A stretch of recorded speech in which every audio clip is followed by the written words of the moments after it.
Bonjour à tous et bienvenue dans un tout nouvel épisode de Croque la Perf. Je suis très heureuse de vous retrouver aujourd'hui avec Pauline. Salut Pauline. Salut Mélanie, trop contente d'être au micro de ton super podcast. Donc aujourd'hui, le thème de l'épisode, ça va être le swimrun. J'en parlais à Pauline juste avant qu'on démarre. Le swimrun, en fait, là, sur tous mes derniers suivis nutritionnels, vraiment un accompagnement sur 3, c'est des stratégies pour des swimruns. Vous le savez peut-être, moi, je viens du triathlon, donc l'entraînement, c'est quelque chose qui me parle et qui me plaît. Et du coup, j'ai trop envie de me lancer dans l'aventure du swimrun. Donc, au niveau nutritionnel, j'ai pas mal de choses à vous partager. Et je me suis dit que ce serait cool d'avoir quelqu'un qui a déjà l'expérience terrain. Du coup, j'ai fait appel à Pauline qui a déjà fait un premier swimrun et qui prépare le prochain pour fin août à Biarritz. Exactement. Et moi, je suis très chaud pour avoir tes conseils nutritionnels d'ailleurs. Bon, bah nickel, c'est un échange de bons procédés. J'adore. Pour commencer, Pauline, est-ce que tu peux te présenter et parle-nous aussi des belles foulées, s'il te plaît? Avec plaisir. Donc moi, c'est Pauline, je suis entrepreneuse, je cours et j'entreprends et je suis la fondatrice des Belles Foulées, qui est le premier club 100% féminin accessible depuis partout, club de course à pied, forcément, ça s'entend. On a aussi un podcast. Ce qu'on veut, c'est casser les codes du monde du running, que les femmes pratiquent l'aventure avec la course à pied de la manière qu'elles souhaitent en se détachant de toutes les injonctions qu'il y a autour de ce sujet. Je sais pas à toi que je vais apprendre, mais celui du corps de la sportive, du poids de la sportive, de ce qu'on doit être pour être une vraie sportive. Donc, c'est vraiment mon cheval de lance depuis plus de 4 ans maintenant. Et on sait qu'il y a beaucoup à faire. Je sors d'une période quand même de grossesse et de postpartum. Hmm. Le nombre de remarques que j'ai prises par des gens que je ne connais absolument pas pendant ma grossesse ou en postpartum sur la pratique de la course à pied montre que je suis désolée Pauline, mais il y a encore du travail. Et ouais, on espère bientôt être à la retraite, mais non, non, Ça ne marchera pas. je sais pas encore. On a vraiment de beaux jours devant nous. Donc le swimrun, c'est un enchaînement de course à pied et de natation. On va enchaîner à plusieurs reprises la natation et la course à pied sur une seule et même course. C'est pas comme le triathlon, on fait d'abord la natation puis de la course à pied. Là, on va enchaîner vraiment à plusieurs reprises. Donc, ce sport attire quand même de plus en plus de pratiquants. Quand moi, j'ai démarré l'accompagnement nutritionnel, je n'avais jamais accompagné de swimrun. Et même au club de triathlon, il y a de plus en plus de personnes qui font des swimruns. Donc, c'est quand même quelque chose qui se développe vraiment. Pauline, si tu devais donner envie à quelqu'un de faire un swimrun, qu'est-ce que tu lui dirais? Je dirais que c'est vraiment le... Si vous aimez tout ce qui est nature, aventure, c'est un peu l'équivalent du trail pour Ouais, le triathlon, entre guillemets. Enfin, non, il n'y a pas de vélo, mais c'est vraiment l'aspect sauvage, wild, qui fait que c'est hyper attirant. On n'est pas là, il n'y a vraiment pas la notion de chrono, c'est ouais, c'est plutôt... ce que j'allais dire. Pour moi, il n'y a vraiment pas cette notion de chrono sur Ouais, le c'est swimrun. ça. Tu vas, l'objectif, c'est de finir la course. Tu te dis, est-ce que je vais réussir à nager avec mes chaussures? Ça reste encore vraiment très, ouais, ce que j'aime bien, très aventure, sans contrainte de chrono, sans référence aussi de ce qui est bien, selon la police de Strava, on va dire, de faire sur un swimrun. Et ça, je trouve ça hyper libérateur. Ouais, je suis assez d'accord sur ce côté-là. Et puis, bah, évidemment, le côté challenge qu'on a avec. Mais je suis vraiment hyper d'accord sur ce côté. Il n'y a pas de pression et on peut y aller vraiment tranquillement. Et le fait aussi que les distances, du coup, soient entrecoupées, ça paraît moins impressionnant. Par exemple, sur 10 km de course à pied, bah, comme ça va être découpé, c'est aussi un peu moins impressionnant que se lancer dans un 10K sur route, par exemple. Ton premier swimrun, c'était l'année dernière, c'est ça? C'était il y a 2 ans. Il y a 2 ans. Qu'est-ce qui t'a le plus surpris sur ton premier swimrun? Oh là là, et un seul truc qui m'a surpris, non, parce que ça a été la course sur laquelle j'ai été la plus surprise de tout, Ok, même plus que mon marathon, quoi. Ça a été un truc. Bon, déjà, j'ai été la seule à m'être pris un rocher. J'ai encore la cicatrice sur mon tibia. Sur la première nage. Première nage, rocher, j'ai pissé le sang, j'ai été sous antibio pendant une semaine. Bon, je vous dis ça, j'étais la seule. Hein. Faut pas que vous disiez, en fait, ça n'a pas l'air si cool le swimrun. Non, ce qui m'a surpris, bon, déjà, on l'a fait dans des conditions assez exceptionnelles, où après, pour te dire, c'était aussi à Biarritz, ils ont mis le drapeau violet, qui signifie que la ok. mer était dans un état pitoyable, mais voilà, polluée, et que la baignade était interdite. Ils étaient en Ok. mode, on a eu de la chance et tout. Ce qui m'a surpris aussi, c'est que donc c'était dans l'océan, océan Atlantique, Biarritz, et on a nagé avec des vagues. J'ai eu comme une une mini panique avant la première nage de me dire: «Mais je ne peux pas nager là-dedans». Ça a été vraiment, impressionnant et là, je me suis dit: «Mais en fait, c'est pas tu en mode, il faut déjà que tu arrives à nager». Donc c'est pour ça que je le redis, le chrono, mais j'étais à des 10 000 lieues de me dire: «Combien je vais faire?» C'était: «Oh, est-ce que je vais réussir à terminer?» Ça a été la, seule course, ainsi quand même avec le marathon où tu sais jamais ce qui peut se passer, mais où j'ai douté de terminer la course. Ok. Et du coup, donc là, toi, tu étais dans l'océan. Pour ceux qui écoutent, il faut savoir quand même qu'il existe aussi dans des lieux beaucoup plus safe. Pauline s'est aventurée direct dans l'océan, mais ça peut être aussi, je pense, sur la Méditerranée, il y en a qui sont en lac. Vraiment, il y a aussi des trucs beaucoup plus cool. Il y en a dans les gorges du Verdon, il y a des trucs sans se prendre des grosses vagues dans la gorge. Tu avais fait quelle distance sur le premier? J'avais fait alors ce qu'ils appelaient le tiki, qui est le petit en basque, c'est 10 kilomètres de course et 1 800 de nage, ce que je trouvais déjà pas mal. Moi, pour un petit, j'étais en mode: «Ah oui, d'accord, donc la référence est quand même assez haute». C'est comme en trail, un petit trail, j'adore Ouais, tout petit trail de 30 bornes. D'accord, on n'a pas le même référentiel. c'est ça. Ok, et là, tu pars sur la même distance? Non, du coup, ils ont ouvert un autre format. Je pense qu'ils ont entendu que les gens disaient: «Petit, c'est petit ça». Ils ont ouvert un format plus sprint et en fait, je le fais avec mon copain de nouveau cette année. Il faut savoir Ok. que lui déteste courir, mais est bon en nage et moi, c'est plutôt l'inverse. Donc on s'est dit: «Bon, on repart sur de bonnes bases et on fait cette fois 5 kilomètres de course et 1 500 de nage». À Ouais, mon plus grand désespoir, ils ont bien diminué la course, mais pas beaucoup la ouais. nage. Ils sont diminués d'un côté, mais un peu moins de l'autre. Et est-ce qu'au niveau digestif, le fait d'avoir alterné entre natation et course à pied, toi, ça t'avait posé des soucis particuliers ou pas du tout? Oui, il faut qu'on en parle, Mélanie, totalement. Pas tant alors je sais pas si c'est l'alternance, mais même là, tu vois, pendant mon entraînement, on pourra y revenir, mais j'ai la nausée. En fait, je crois que j'ai le mal de mer, mais malheureusement, j'ai même ça en piscine. J'avais pas l'impression que j'ai eu ça il y a 2 ans, mais bah, quand je l'ai fait là avec les vagues, la houle, vraiment si ça je l'ai eu. Du coup, je me suis retrouvée à faire la nage du petit chien plutôt que d'être en beau crawl et là, pendant l'entraînement, ça revient systématiquement. Faut dire que j'ai pas été hyper régulière sur mes séances de nage entre ces 2 sessions et là, j'ai bien repris depuis 2 3 mois et que ça soit en piscine. Alors j'ai demandé à la communauté des Belles Foulées, il y en a qui m'ont dit: «C'est les lunettes». J'ai changé les lunettes, ça allait un peu mieux et là, j'ai fait des séances en eau libre de nouveau, dans la mer et j'ai l'impression donc pendant déjà j'ai vraiment je me dis: «Oh là là, ça va pas très bien» et une fois que je me lève, alors là, tournis, nausées et j'ai juste envie de gerber pour dire les choses très clairement. Donc plutôt sur la partie natation que la partie course à pied. Ouais, ah oui, oui. Donc ça, c'est quelque chose qui peut arriver sur la natation, le fait d'être en position allongée. Du coup, ça va perturber la digestion. Et couplé à ça, c'est un point sur lequel je voulais venir, le mal de mer est complètement possible en nageant, pour ceux qui ne le savent pas. Je suis aussi une grande malade en natation. Pareil, j'ai découvert ça. Alors, ça vient peut-être du Pays Basque. Hein, c'était une traversée de la baie dans le Pays Basque entre Saint-Jean-de-Luz et Sokoa. C'est là où j'ai découvert mon mal de mer en pleine houle, en fait, d'avoir le mal de mer en nageant. Donc, je suis aussi sujette à ça. Alors, pour le coup, je n'ai pas encore trouvé de solution sur ce côté-là.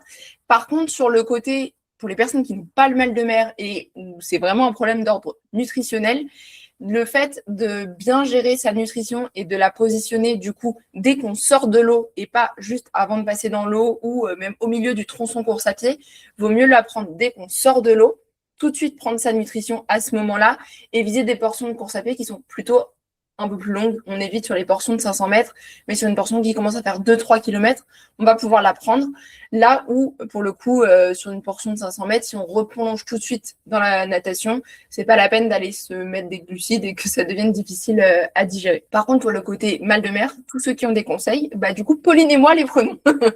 Tu sais que du coup, je pense que je vais tester de prendre un Mercalm parce que j'ai souvent Ouais. le mal de transport, que ce soit en avion ou je fais pas mal de bateaux aussi et du coup de prendre un Mercalm qui est un petit médicament, mais je crois que c'est homéopathique et qui est contre le mal de mer. Donc je retesterai pour ma prochaine nage, je pourrais vous dire, mais effectivement preneuse de d'autres conseils. Je conseille complètement. Est-ce que tu as été gênée par les alternances entre le chaud et le froid, avec la transpiration, le fait de replonger, etc., ou pas du tout? Pas plus que ça, pas Je dirais pas tant niveau respiratoire, je sais que le temps était pas ouf. Ça a été assez dur, je dirais, niveau. Bah déjà, je m'étais blessée, donc j'avais mal. Et c'était. Bah, moi, je cours, c'est mon sport. Et de courir avec des chaussures mouillées, Mhm.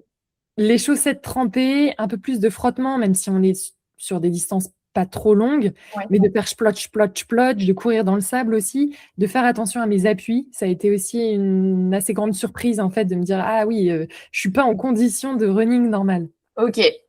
Et est-ce que tu as acheté, tu as investi dans du matériel pour ton premier swimrun? Si oui, quels sont les indispensables selon toi?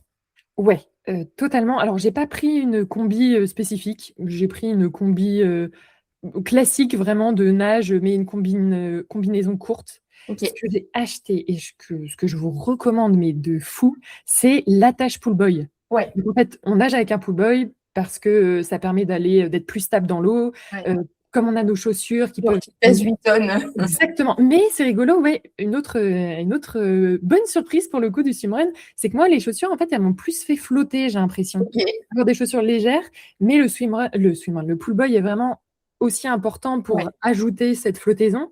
Et si vous n'avez pas l'attache pull boy et qu'il y a des vagues, expérimenté, vécu, testé, pas approuvé du tout par mon copain qui n'avait pas l'attache pull boy, ben en fait, vous avez des super crampes à essayer de tenir votre De pull boy. tenir. Et du coup, il a eu des crampes pendant toutes les parties run. Déjà que c'est pas son fort. Du coup, ça a été cata. Donc, on va vraiment lui acheter une attache pull boy. Donc, ouais, j'ai acheté l'attache pull boy, le pull boy. Je me demande d'ailleurs si le pull boy n'est pas obligatoire sur certaines courses. Faudrait à vérifier. Mais Ok, je vous conseille, moi, ça m'a bien aidé. Et ce que je n'avais pas non plus, des plaquettes. Donc, ok. j'ai commencé à apprendre à nager avec des plaquettes aussi qui permet d'avancer plus vite et d'être plus stable dans l'eau. Donc, Ok. ouais, trois Donc, quelques investissements pas petits mal. investissements quand même. Ok.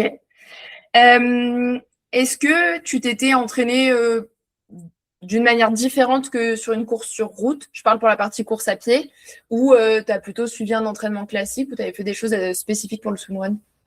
Non, pas du tout. J'avais suivi. Bah, en plus, c'est à chaque fois que j'en fais un, c'est l'été, donc je suis pas une préparation spécifique. Donc, Ouais. j'avais vraiment pas changé mes entraînements que je fais de manière hebdomadaire, sachant qu'en plus mon duo, c'est pas son fort la course. J'étais plutôt en mode tranquille sur ce côté-là.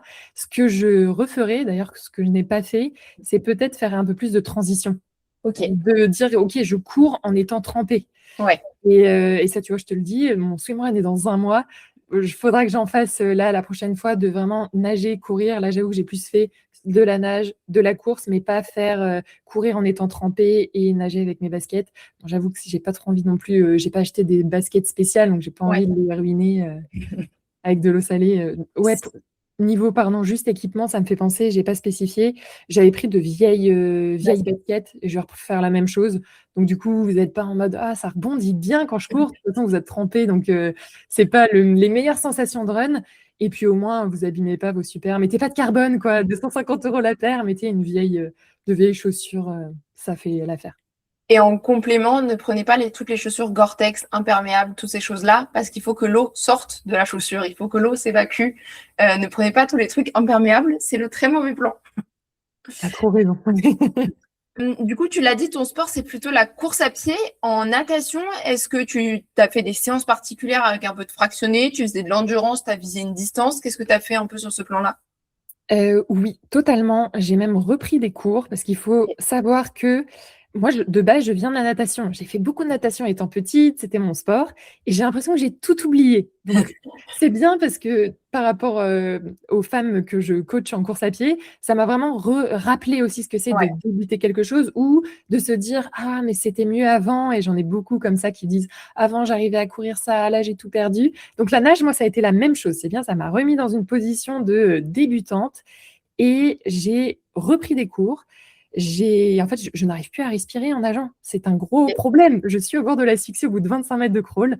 Donc, j'ai vraiment fait des longueurs, fait des longueurs. Je ne dirais pas que je suis encore à l'aise, hein. Je galère encore à respirer en crawl, surtout quand je suis en eau libre. Je pense que je me stresse, ouais, que j'ai pas les lignes, que c'est un environnement, c'est pas notre environnement, la c'est mer. clair. Et j'ai demandé pas mal de conseils, ouais, à des gens qui nagent beaucoup, aux maîtres nageurs. Il faut savoir aussi que sur ce format-là, il fallait faire un test qui montrait qu'on arrivait à nager 1500 mètres sans s'arrêter. Donc, ça m'a aussi boosté à renager plus souvent. Et ensuite, j'ai fait quelques éducatifs. J'en fais beaucoup plus cette année pour m'entraîner, où je suis allée nager avec mon cousin qui est, je sais pas, lui, c'est un poisson. Donc, il m'a donné pas mal de trucs, de petits tips Ok. et de petits exercices qui m'ont bien aidé, notamment le fait de s'étirer dans l'eau, ce que j'ai pas du tout. J'étais un peu en mode bourrine. Et là, en fait, de se laisser glisser et Ouais. de me dire, ah ouais, enfin, il me l'a répété, la natation, c'est un sport de paresseux, paresseuse, quoi. Alors ça, tous les bons en natation nous disent ça. On est d'accord? Moi, j'ai encore du mal à le saisir. Mais, Je me le répète quand je suis dans l'eau et que je suis en train de me dire, j'en peux plus, j'en peux plus. Je dis, comment ça se fait que c'est un truc de paresseux? Je suis au bout de ma vie. mais c'est vrai que beaucoup d'entraîneurs de natation disent ça. Enfin, moi, en triathlon, j'en ai croisé plusieurs qui, pareil, m'ont dit, non, mais la natation, Mélanie, c'est un sport de feignant. Comment ça, c'est un sport de feignant? C'est pas la même définition de la paresse, Ouais, mais c'est ça. Et petite parenthèse hyper intéressante sur ce que tu as dit, que ça t'avait remis dans le bain, c'est le cas de le dire, le fait de démarrer, enfin de reprendre la natation et que c'était quelque chose que tu avais fait. Moi, j'ai repris une perte de poids en postpartum, du coup. Donc au début, les kilos s'en vont tout seuls. Puis à la fin, il y a ceux qui ont été stockés vraiment du gras pur qui est le corps de la femme est prévu comme ça. Et donc, moi, j'ai fait le choix de retrouver mon poids d'avant grossesse, ce qui n'est pas le cas de tout le monde et chacun sa vie. Mais pour le coup, je me suis vraiment remise dans qu'est-ce que c'est qu'une perte de poids, comment on fait pour qu'elle soit pas trop frustrante, pour qu'elle marche bien. Et en fait, ça m'a aussi remis dans mes accompagnements perte de poids. Je vais fonctionner différemment sur certains points. Donc, c'était un parallèle par rapport à ce que tu as dit. Est-ce que tu t'étais alimentée sur ton premier swimrun? non, pas du tout. J'avoue que il faudra qu'on en fasse plus des épisodes. Tu viendras aussi sur le podcast des Belles Foulées parce que je suis vraiment pas le meilleur exemple sur l'alimentation. Je me suis très mal alimentée sur mon marathon, par exemple, et je m'alimente pas sur 10K ni sur semi. Donc là, Ok, en fait, je jugeais que c'était à peu près la même intensité d'effort qu'un ouais. 10K et que j'allais pas m'alimenter. Donc, j'ai pas. Non, non. Quand je peux ne pas m'alimenter, je ne m'alimente pas, Mélanie. Je ne peux ne pas boire, je ne le fais pas. Ouais, c'est un peu ça. Ah, j'ai bu. J'ai bu quand même parce qu'avec l'eau salée, Ouais. ça sèche. Je sortais de l'eau, mais vraiment, j'avais l'impression que j'avais un masque. Et Ouais. du coup, c'était de plus en plus de courses, ça c'est top. Ne mettre pas à disposition Des des gobelets. gobelets plastiques ou carton. Mais du coup, il fallait avoir son gobelet, bien sûr que je ne savais plus où je l'avais mis, etc. Mais je me rappelle avoir bu ça. Je me rappelle me dire, mais là, je ne peux pas courir comme ça. J'ai la bouche salée comme Ouais. pas possible. Ça fait justement partie des conseils au niveau de l'hydratation. L'eau salée, quand le swimrun est dans le cas d'une eau salée, l'eau salée, ça a tendance à dessécher et à faire ce goût hyper désagréable en bouche et sur lequel on va avoir tendance à se concentrer plutôt que ce que tu disais tout à l'heure, les appuis, éviter de se casser la figure. On rappelle, c'est souvent quand même dans un cadre nature, donc il y a des rochers, il y a des pierres, il y a des choses. La preuve, Pauline nous en a parlé tout à l'heure. Donc, ça va être hyper important au moins de se rincer la bouche, quelle que soit la distance. Donc, même sur des toutes petites distances où effectivement il ne sera pas toujours nécessaire de s'alimenter, c'est bien de au moins se rincer la bouche. Et pour ça, effectivement, il y a de plus en plus d'orgas où on vous demande de ramener votre gobelet. Donc, les combis qui s'ouvrent par devant avec juste un petit zip, souvent vous arrivez à le caler en haut. Et puis, si, pour les femmes en tout cas, si vous avez une brassière ou un haut de maillot de bain, vous arrivez à le caler aussi dans la bretelle. Ça évite que ça se balade trop. Et pour ceux qui ont une flasque, vous la glissez juste dans la combi. Normalement, vous ne devriez pas trop la perdre. Ça ne bouge pas beaucoup une combi, donc vous ne devriez pas trop la perdre. Et ça vous permet quand même de vous rincer la bouche en sortie de course. Et au niveau de l'hydratation, dans quel cas on essaye d'emmener de l'hydratation, j'ai tendance à conseiller pour toutes les courses qui vont être supérieures à 1 heure d'effort, ce sera bien d'emporter avec soi au moins de l'hydratation et au-delà d'1 heure et quart, on cherchera à apporter aussi des glucides en complément. La nutrition, ça se compte souvent au temps et très peu au kilomètre. Donc, ça va dépendre vraiment du temps que vous estimez faire sur votre course. Alors, le matériel, on en a déjà parlé. Tac. Est-ce que tu as eu un repas spécifique juste avant ta course ou tu avais fait un peu comme les veilles de course classiques ou pas du tout? C'était dimanche matin tôt. C'est toujours le dernier week-end d'août, celui de Biarritz. Je me rappelle qu'on s'était levé tôt, que ça, c'est le. Encore une fois, je le fais avec quelqu'un qui n'a pas trop l'habitude de faire des courses, alors que normalement, je suis quand même assez réglo. Moi, j'aime bien manger 3 heures avant, Ouais. etc. Là, c'est l'été, c'est plus chill. J'avoue que les courses estivales, je suis un peu moins militaire Ouais. là-dessus. J'avais pris un petit déj classique. J'aime bien en mode flocon d'avoine, banane, les végétales, Ouais. un truc comme ça. Et je ne l'avais pas pris 3 heures avant. Je pense que je l'avais pris, c'était départ 8 heures, temps pourri, on ne savait pas encore si ça allait être annulé. Je me souviens même que je m'étais dit, oh là là là là, est-ce que ça va le faire? Bon, je n'ai pas eu de troubles digestifs à part un peu cette nausée que j'ai eue, mais avec la mer dans tous ses états. Mais ouais, et je pense que cette année, pareil, je referai ça parce que c'est encore très tôt. Et j'essaierai d'aller 2 heures avant et de faire un truc que j'ai l'habitude de manger et que je digère bien. Voilà. Donc ça, c'est le conseil qu'on suit facilement vraiment au niveau du petit-déj. Visez quelque chose que vous digérez bien, dont vous avez l'habitude. Et effectivement, au niveau, pour le coup, là, de la nage, la position allongée, le délai va avoir son importance de la même manière qu'il l'a sur route, hein. Mais là, le fait de prendre son petit-déj 2h30, 3 heures avant le départ, c'est une solution pour limiter le risque d'apparition des troubles digestifs. Maintenant, on reste quand même en position allongée. Le corps est fait pour fonctionner en position verticale, hein, donc on le perturbe quand même dans, dans son quotidien. Je voulais apporter une petite précision pour toutes les personnes qui partent sur des swimruns plus longs. Donc, moi, j'ai accompagné des personnes qui partent sur des swimruns de 50-60 km. Hein, donc, vraiment des distances très, très longues. Pour transporter votre nutrition, il n'y a pas 55 solutions.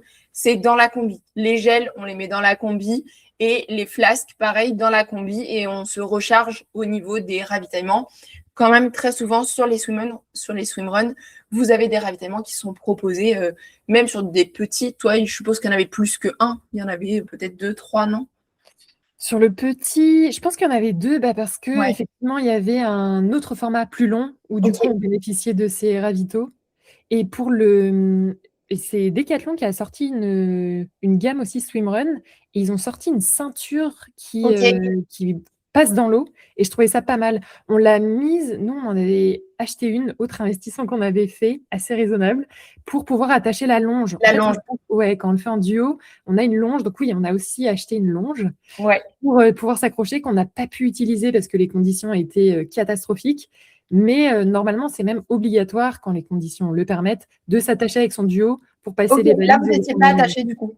Là, on n'était pas attaché. Mais mon grand malheur, parce que moi, je m'étais dit, la natation, c'est génial. Je vais être tractée, ça va y Ah ouais. aller tout seul. Là, j'étais perdue, je voyais plus rien. Ouais, puis pour se retrouver, enfin, en natation, c'est compliqué de nager l'un à côté de l'autre ou à la même vitesse. Pour se retrouver, c'est compliqué quand même. Ouais, ouais, c'était cool. Comme c'est vraiment c'est ça que j'aime bien aussi dans le swimrun. Si vous le faites en duo, c'est comme, c'est pour ça que je me suis mise à l'Aerox cette année. C'est le format partagé. Ça Ouais. aussi, je dirais que pour vivre quelque chose de très fort, partagé avec quelqu'un qui change un peu des objectifs perso dans le running. Mais le swimrun, pour ça, c'est génial. Ça, c'est Ouais. vraiment un autre gros avantage. Ouais, puis en plus, ça faisait partie des questions, mais tu y as un peu répondu. On peut avoir aussi des niveaux différents l'un et l'autre dans les sports, et c'est pas un frein du tout pour la pratique. Enfin, tu disais, entre toi et ton copain, vous n'avez pas les mêmes niveaux dans les sports, et pourtant, vous avez quand même passé un bon moment, vous avez quand même profité du moment, même avec des niveaux différents. Ouais, totalement. C'est bien, ça serait mentir de dire que quand il traînait en course à pied, j'étais pas, mais allez, mais comme il a été tellement sympa pendant la nage, où moi je galérais et je le traitais de tous les noms en disant, mais il arrive pas, c'est nul, on va mourir. Ça, c'est l'équilibre plutôt bien. Est-ce qu'il y a des conseils que tu aurais aimé recevoir avant ton premier swimrun? Il y en a pas mal. Typiquement, la déshydratation, alors que j'aurais pu y penser, hein, mais de se dire, ah oui, c'est quand même hyper important à la fin de euh, Natation. ouais, chaque nage de venir boire, de travailler les transitions. En fait, enfin, non, il n'y a pas de transition, mais justement de travailler l'enchaînement. Ça, je Ouais. l'ai pas assez fait. Et justement, il faut que j'apprenne de mes erreurs et que je le refasse. Ouais. Que on peut se faire interdire la longe aussi. Tout ça, Ouais. j'étais en mode, mais non, mais ça, c'est pas possible. Non, non, c'est pas possible.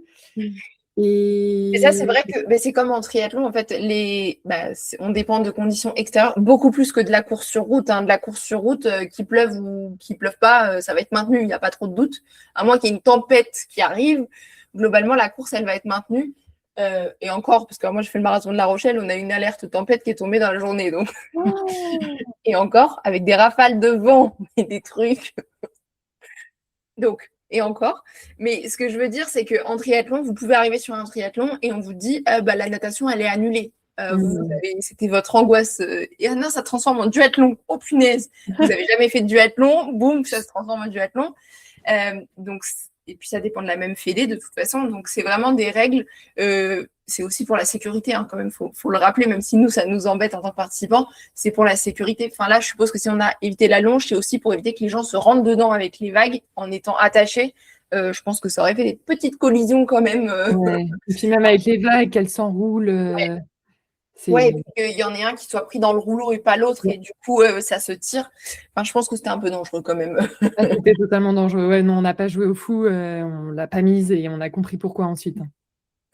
Quel est ton plus beau souvenir de ces éditions? Même ça peut être de l'entraînement, hein, c'est pas forcément venant de la course, mais quel est ton plus beau souvenir? C'est les entraînements que je fais chez moi. Je viens de Bretagne et on a une maison dans la Manche où la mer est plus calme.